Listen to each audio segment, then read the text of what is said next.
Welcome to Often Pacing on Tab Radio Racing and Sport. Tim Walker will be joined by Matt Young and Oliver Cownie as they delve into the form for today's Pinjarra harness meeting, as well as an early look at tomorrow's meeting at Gloucester Park. We are Often Pacing. The back they run, 4.50 to go. Minstrel leads by 2 metres. Swayze on the outside is trying his heart out. Otis is over on the inside. Mister Smartee pulls out 3 wide, but the leaders are absolutely flying again. 28-4, then Mighty Ronaldo. Catch a Wave looks too far back around the turn. Roberts goes for Minstrel. Otis tries to get clear. Mister Smartee, Swayze struggling in the centre. Minstrel in front. Here's Mister Smartee down the outside. It's Mister Smartee racing up to Minstrel. Takes the lead. Down the outside is He's a Sport late. Swayze comes back as well, but Mister Smartee too good. Mister Smartee has won. He's a Sport ran a That's a very good morning, everybody. Welcome along to another edition of Often Pacing this Monday morning. That there was the concluding stages of the 2025 Tab Touch Nullabor, and a WA one at that, with Mister Smartee for Gary Hall Senior and Stephen Waters in that slot, as well as Gary Hall Senior, the trainer, and Gary Hall Junior, the driver, taking out the 2025 edition of the feature. And there's so much to unpack from what was a terrific night down here at Gloucester Park, and so much to look forward to still with the running of the Retrovision Fremantle Cup this Friday night. Justin Prentice is going to be a special guest with us this morning. We'll get the very latest on Mighty Ronaldo in the build-up to Friday's Retrovision Fremantle Cup, where he's a previous winner. And we've got our 2 experts standing by to unpack everything and also see if there's a winner to take us through to Friday night between today's meeting at Pinjarra and then also an eye towards tomorrow night right here at Gloucester Park. Ollie Cownie, to you first and foremost. Good morning. Morning, Tim. We might be able to ask Justin later how far Mighty Ronaldo would have won by if he'd got a clear run there on Friday. Oh, I tell you what, I was hoping that after having something small on him, certainly on the place basis, I was hoping that run was coming, but not to be. But I don't think anyone would begrudge him getting his moment to shine this Friday night if it came around. Matt Young, good morning to you. I don't know why we needed to start things on such a sour note. I was looking to try and have a good start to the week, but anyway, good morning to you guys. And I don't really want to dissect the Nullabor again. I'm not 100% sure whether Mighty Ronaldo would have won if he got into the clear, but I don't think he would have finished any further back than second. It would have been interesting to see if he got in the clear and the way he hit the line, and the way Mister Smartee would have responded, because he's a very good horse and he would have been hard to get past, but I think Mighty Ronaldo would have been running a place. Oh, he was unlucky. He was unlucky. Well, Matt, unfortunately, with a $1.25 million race that is the richest in WA, we have to review it. So we spoke to Junior a little earlier on. We had Senior on the aftermath yesterday. It was a coming-of-age moment for Mister Smartee on Friday night. It felt that way anyway, Matt. Yeah, no, I was very, vocal about, not against the horse. I was more vocal against the map of him being 1-1, which in any race is a good position. But with Swayze in the breeze running the sections that he was going to run, I was very concerned about how Mister Smartee would be able to handle that, being one off the pegs and chasing. It's not easy to do. I don't think there's any other horse in the race that would have been able to sit in that position and still stick on like he did. And even with a lap to go, when they dropped that high 27 quarter, Junior was stoking him up and he was under a lot of pressure, but he just kept lifting and responding. And for a horse who just broken through the $1 million barrier and he's only had low 20 starts in his career, he's a serious animal, Mister Smartee, and it was very much a coming-of-age moment, and it was one where he got all the respect from me. I just thought, gee, that was a gutsy win. To be able to do that against that sort of field, he's a serious animal, and he's going to do some really amazing things over the next few years. Is that how you felt as well, Ollie? Oh, certainly, yeah. He was a very deserving winner, and he was the best horse in the end. He sat with speed, as Matt mentioned, and he just proved too good late, and it was a terrific win. All the talk leading into the race was Minstrel versus Swayze, and gee, that was a fantastic battle in itself. They went at each other from a long way and really just set the race up beautifully. It was a 154 1:04 mile for the 2500, which is really fast time. And Mister Smartee was able to absorb all that pressure in the 1-1, and he was just too fast in the end. Gary Hall Jr., he drove it beautifully. He waited and he waited and he waited, and he pulled out just at the right time and was too good. It's funny, you look at the race and you think about who the two most accomplished drivers in the race are, and you'd have to say Gary Hall Jr. and Luke McCarthy, and they've run the Quinella there, and it was a pretty long price Quinella with G. Sport really returning to form there after maybe what was a little bit of a disappointing run the start prior. It was fantastic there on Friday. And we touched on that on Friday morning, Matt, that there was a lot of confidence around G. Sport, and he wasn't going to be turning up there in the Nullabor just to make up numbers, even with what we saw first up. And I think what we saw from him on Friday night suggests that he's going to be a big player in these free-for-all races for, well, as soon as this week in the Fremantle Cup, and then certainly for the next 12 to 24 months.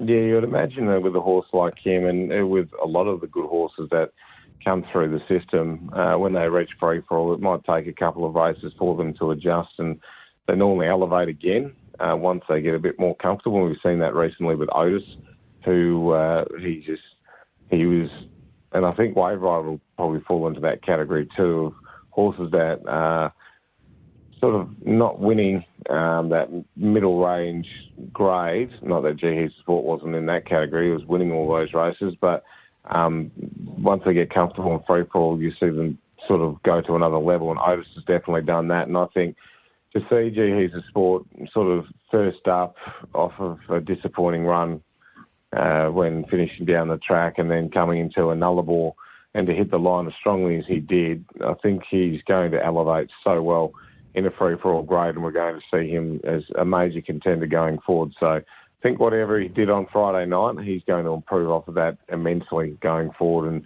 whether that can be for a Fremantle Cup win this Friday night is to be seen, but yeah, I think he's a serious horse going forward. And the expectation is that Luke McCarthy is a very good chance to come back and drive again this Friday night in the Retrovision Fremantle Cup. So that's a big tick of approval for what G. Sport was able to do on Friday night just gone. Just a little bit of a wash-up on the rest of these. So expect the first 5 across the line all to be there again this week. I can tell you that Just Call Me Mickey is off to the paddock, and that is reflected on the harness side as well. Catch a Wave. There was just a little bit of doubt, speaking to Andy Gath yesterday on Friday night, as to whether he would run again this Friday night, but speaking to him yesterday is that Catch a Wave is all good to go and defend his Retrovision Fremantle Cup title this week. So that's good news for this week's feature.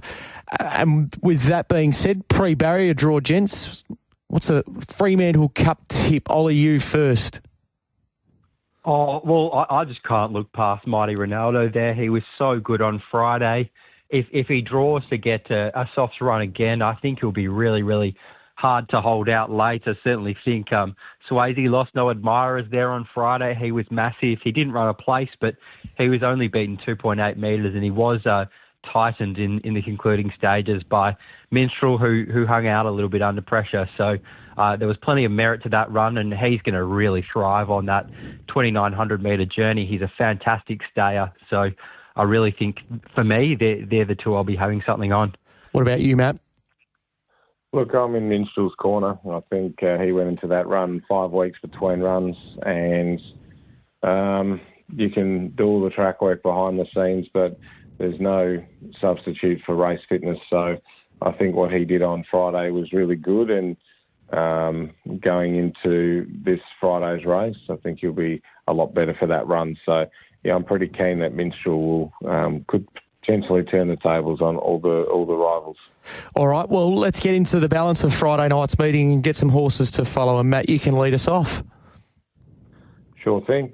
We've got, from Friday, I thought 3 to put into the black book. Firstly, Flight of the Finish. I think this horse has been racing really well in the country scene, and then loved what I saw on Friday night. It's ready to win a race. The good thing is we can see him drop back to country grade, and he's going to be hard to beat wherever he goes. But I think he's just strengthening up nicely in his preparation, and he's ready to win. So Flight of the Finish goes into the black book. I thought Como El Viento was really good. he was millions when I looked at the field for what he had shown this preparation. This is a horse who's showed a lot of promise as a 2-year-old, but just hadn't really reflected that yet as a 3-year-old. But from barrier 9, the way he hit the line, I thought he was really eye-catching come El Viento, and it was sort of something near what we had seen from him as a late 2-year-old, early 2-year-old. So I think he's one to follow, and I thought Spyglass was really good too, to come from back in the field from the position that he did against the field that he did over the longer trip, and just the way he hit the line. I think there's a lot of upside for Spyglass going forward. So Flight of the Finish, Come El Viento, and Spyglass are my 3 to follow. Spyglass was one on your agenda as well, Ollie. Yeah, it certainly was. I thought he was fantastic there on Friday. He really looked to be charging in behind them, and if you watch him run through the line, he was bolting. So he looks a really nice horse. He's just met every hurdle he's come at and jumped right over it. So I think he's a really nice horse, and this next grade up, which he's just landed in, I think he'll be really hard to beat in some of those bigger races. He's got very high speed, which is really vital in those big races. Another horse I had down to follow was out of race 4, Our Vinny. I thought he was terrific. He hit the line really strongly. He did have a very soft run throughout, but he seems to have really turned a corner his last couple of runs, Our Vinny, and there looks to be a suitable race for him soon. They went 155 there with Longreach Bay. Another impressive win for him, so I certainly think the form out of that race will be strong enough. And the last horse I had to follow was out of the 8th race. I thought it was an interesting race, this one. There were a few in behind that were held up and didn't have clear runs, and one of those horses was Alfredi. He seems to be going really well at the moment, and he got a really good run there on Friday. He was leaders back, but yeah, he just looked to be travelling really well. He's got great gate speed, and I certainly think he can win a race very soon, maybe when he draws the lead. All right, so it's Flight of the Finish, Como El Viento and Spyglass for Matt. Ollie going with that horse as well, Spyglass, as well as Alvini and Alfredi. Let's get to Pinjarra today. And Matt, you're going to play nice and early for a couple of your best bets. Yeah, we'll go into the early part of the program here and move into race number 2 firstly, and that is with Ice Cold Sapporo, who I thought was really good first up, made the move around to the breeze, but look, he's still inexperienced, and he's probably going to have a similar sort of issue, I guess, today, where the race settles and he'll work around and get to a forward position. But yeah, look, I like Ice Cold Support. I thought he's a better price. You've got an understanding of where he's at after his last run. I thought last run was really good. The times were fantastic, and he was just sort of burnt off a little bit in that 27 and change down the back, and then found again up the straight, and he just didn't give up. So I think he would derive benefit from that, and he'll be better for the experience, and I think it'll be very hard to beat. So race 2, number 9, Ice Cold Sapporo, number 10 actually, I think he is. Yep. So race 2, number 10. Race 3, I thought an each way play in race number 3 was Recover Lover. I thought it was a really good chance to be able to work across and find the top. This horse has been successful at the trip and finally gets a good draw to be able to show her best. And I think her last couple of runs, she's been a little bit unlucky. So I'm expecting Recover Lover to run better here and be able to lead early, and it has got a few decisions to make. But with that early speed, it's going to definitely play a part and of the rest of the field. Race number 7, I'm going with Tartan Robin each way. I think he's a really good 2x3 sort of play, or 2x4, 2x5. I think he could potentially lead. He's around a $7 quote. Star Casino has got to give him 30 metres, which I'm not saying he can't do, because Star Casino is racing in really good form. But I just thought Tartan Robin has been knocking on the door closer to victory and gets a good each-way chance in at race number 7. So race 2, Ice Cold Sapporo to win. Race 3, I'm going with Recover Lover each way. And race 7, number 2, Tartan Robin are my 3 today. And, of course, Cabernet was your best earlier on the Sports Daily for those that missed it. Now, Ollie, how are you looking to play Pinjarra today? Yeah, I was keen on one in race 6, Better Move Along, on a place, more so basis. He certainly wasn't a back me next time run on Friday, but he was just so far off the leaders there, and Aragon Rock won that race, and I think it was a fairly strong race. So he was out the back. He just couldn't quite get into it. He took on Just Call Me Mickey, who was obviously in the Nullabor there on Friday, start prior. So they look really, really strong races. I think the winner will probably come from Ultra Tribute or Madam Publisher, but the race for third really looks quite open there. And I think the good version of Better Move Along will be really, really hard to hold out of those placings. And he seems to like racing at Pinjarra. His last run at Pinjarra was really good there behind Longreach Bay. So I think that looks good enough for him for a race like this, and he's a big enough price to place to get involved there, I think. The next one I had for us to have something on was in race 8. I thought this looked a really open race, and there's plenty on the front row that like to go forward in the early stages. So it really could set it up quite nicely for something to run on from out the back, and I'm hoping that can be Roadstar. Last start, he didn't go great there, but it was a strong race, so he was behind Belly Up there, and I certainly think the effort had a lot more merit than the 40-metre margin suggested, and his run prior to that was actually really good. He did a bit of work early. He made a mid-race move, and he wasn't beaten far by Captain Said So, who I think is quite a nice horse. So I think Roadstar in the 8th race can be a really good 1x3 type angle for us. And then in the last, in the lightning lap to finish us off, I thought the Freelancer drew a really good gate here. On his day, he has really, really good gate speed. As Matt mentioned on the preview, he can mix that a little bit. So he doesn't get out as well some days, but if he gets out his best, then I think he can lead and prove really hard to beat there. And if he doesn't lead, I think he can probably end up on the leader's back. Maybe Cole and Matt might cross in the early stages. But either way, happy to be with the Freelancer in the last. All right, so that is Better Move Along, Roadstar and the Freelancer for Ollie. And we'll keep you rolling, Ollie, because you're playing the opener tomorrow night as we turn our attention to Gloucester Park.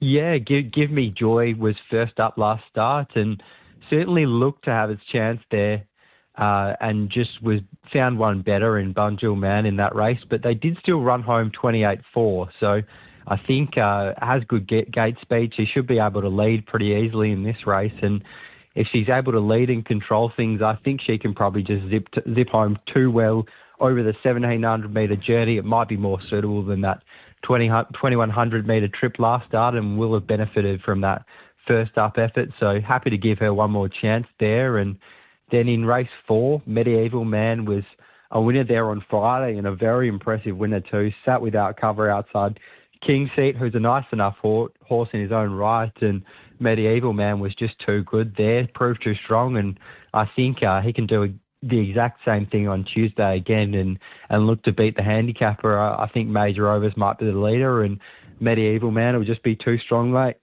All right, so that is tomorrow night for Ollie. Go Give Me Joy and Medieval Man.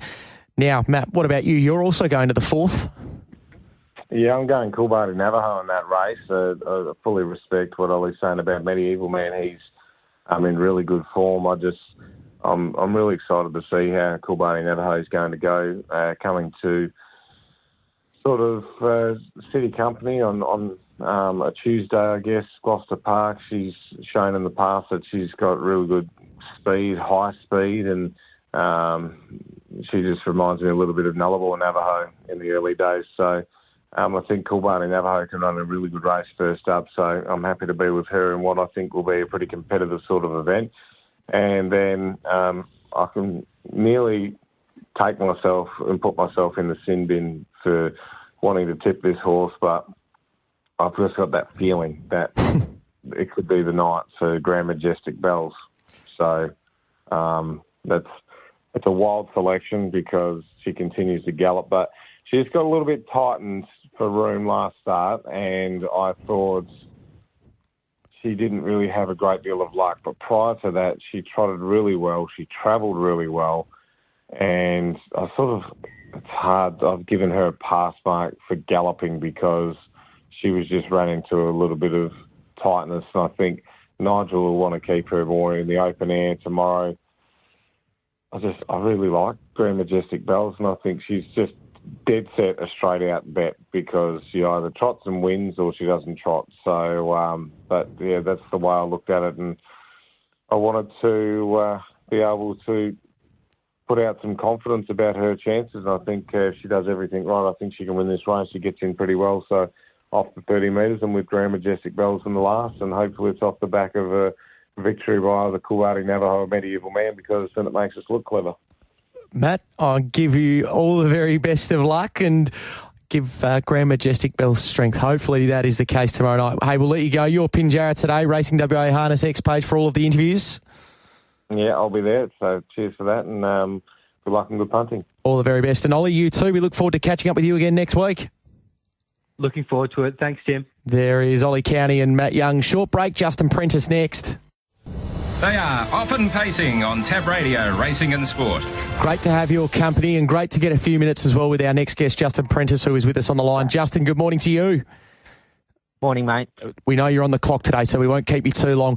Hey, just very quickly, a reflection on Friday night. Mighty Ronaldo, who was a game in the Nullabor, he's right in the zone. Just that little bit of luck, if he can get it, can he be a Fremantle Cup winner perhaps this Friday night? Yeah, it'd be nice, Tim. Obviously, the way he's driven best, he relies on that bit of luck, and unfortunately we didn't get it on Friday, but couldn't have been happier with his run. He went super. Will was extremely happy with him, and we know he runs the 2900, so looking forward to Friday.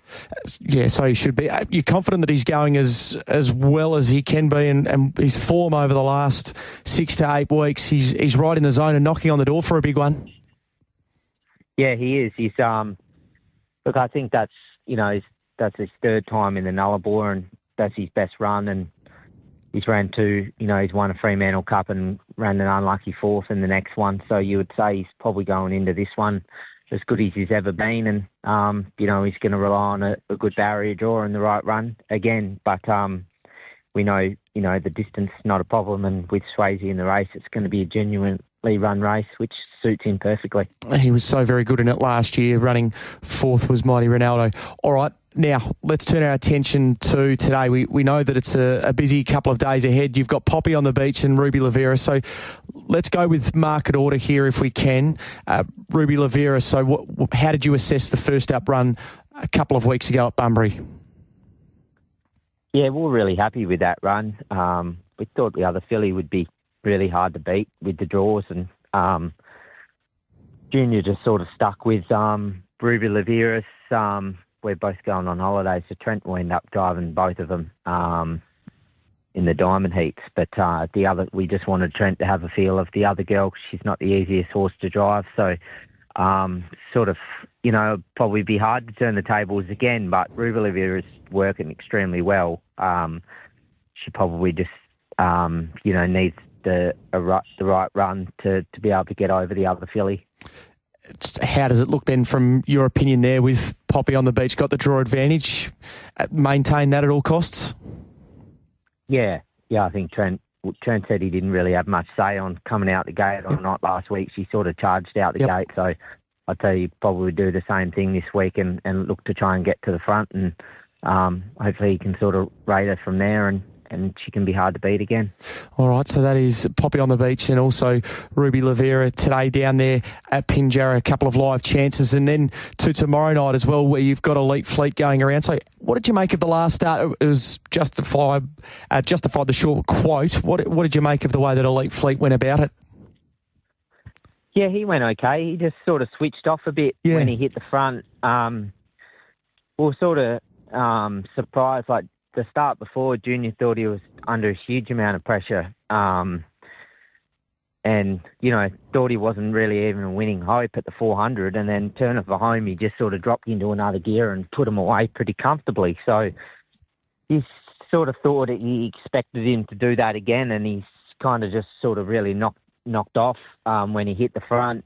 But he's just still so very green. He had 12 months off where he just wasn't mentally or physically strong enough to be a racehorse. So we just threw him out for 12 months and hoped that he'd come back and strengthen up, and he has. But he's still obviously learning what it's all about. And again, he's drawn tricky, but his work at home is good enough. And if he keeps improving with each run, then he should be hard to beat in that. Have you got hopes that he can get to some nice races at the back end of the year? not at this stage. Yep. We're just happy to see that he's actually got to the races. Yep. He went to trials and got beat a long way, only just qualified sort of 12 months ago. So he's come a hell of a long way. And you'd hope that, if he improves again that much in sort of 6 to 12 months again, then we will have a nice horse. But, he's just got to sort of put it all together and strengthen up a bit, like I said, physically and mentally. But, we were really impressed. We thought he had every right to give it away first up, and he didn't. He dug deep and got the job done. So, hopefully he can do that tomorrow night. All right. Now, just one more before we do let you go. So, Tricky Mickey was in the rankings last week, 9th in the rankings for the Fremantle Cup this week. Obviously, we saw him on Friday night. What did you make of both him and El Chema? Yeah, both of them went well. We're really happy with Tricky Mickey. Trent drove him great, summed up the race well, and, I sort of didn't get out until late. Which that's not really his style. Like, he's not real point-to-point speed horse. He takes a bit to wind up. And Trent was super happy with how well he hit the line. And El Chema probably ended up being about the worst draw he could have got. He ended up, drawn 2 and ended up near last and sort of just never really made up ground, never lost ground. So I've got him nominated sort of for a consolation on Friday. Probably better over the shorter trip, but he's going well enough that we'll probably send him around. All right. We know you're busy, Justin. Thanks for your time this morning. Good luck, and hopefully you get a couple of favours with the draw tomorrow. Nice. Thanks, Tim. There is Justin Prentice rounding out our Often Pacing show for this morning. Appreciate Justin giving us some time. We know it's a busy morning, obviously a busy afternoon on the way with the 2 fillies down there at Pinjarra. Good luck if you are going to be having a bet down there today. Hopefully Matt and Ollie have been able to steer you in the right direction, and there is a winner or two down there for you. And of course, tomorrow night, before we turn our attention to the Retrovision Fremantle Cup this Friday night, it's all on again after a magnificent Nullabor. If you missed the show, you can jump on the podcast, tabradio.com.au, Apple Podcasts and Spotify. Not only the Sports Daily, but Often Pacing this morning.